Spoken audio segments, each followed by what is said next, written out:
I could never work out what my position is in Uncle Howard and Pamela's family. Sometimes I used to think I was the oldest child because I was the oldest, but I know Daphne was the first child. When I joined the family, I think I came after Ali. It was Daphne, Dexter, and Aaron. And then mother's house burned down, and she had to find some place to live.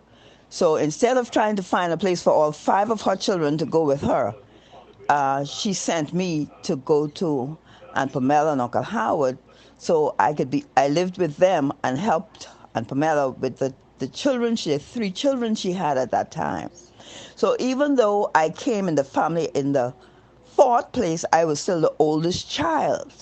And Uncle Howard always regarded me like that. He always thought of me as Daffy and Decky, big sister.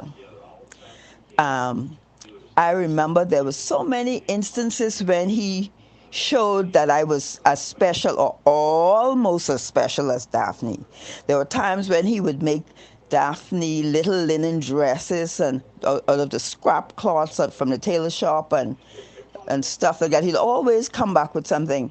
And when he traveled, he would always bring back little socks and panties for me and Daffy.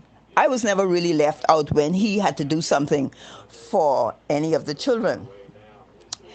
Um, and that is how we got started. That is how I get to be a part of that family. I stayed with them for a couple of years. Well, Daffy and Decky was kind of big, but I told Ali, I told Donna, oh Lord, Spooky.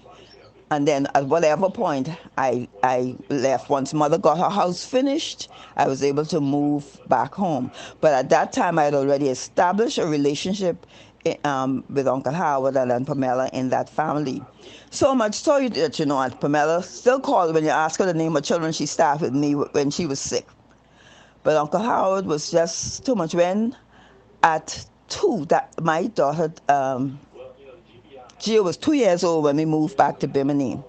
And one of the rituals was that every morning she walked down to see Uncle Howard, or in the evening he walked up to see us. And he was already ailing, but they still had that connection. And so he came to see Gio, or Gio went to see him. And that continued as long as we were there, or until he got really down. I don't remember the details. Um, but when he really knew that he was terminal, and he came back home with a mind, knowing that he was going to die, as he called others to his bedside, he called me one day and he said, Colby, I need you to help Pamela with the children, please. Say, it's plenty of them, so don't forget her. And so as time went on, okay, I always still had my spot. And and Melo used to deal with that just like that, because when she went to Nassau with the gang of children, all the Marvin them, not all them, not Marvin, but all the rest.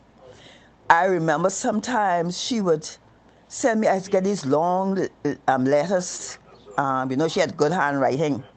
I would get this letter, and the letter would say something like, I know yesterday was payday, but I wonder if you could just lend me so and so I could do so and so. And there was never a thought, because the one thing Uncle Howard asked me was to help her with them gang of children she had.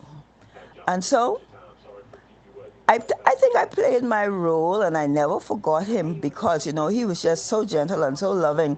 And so if he made a request, and a deathbed request, anybody he made one of them to was going to try to fulfill it. And I don't know how well I did it, but I never forgot it. I absolutely never forgot it.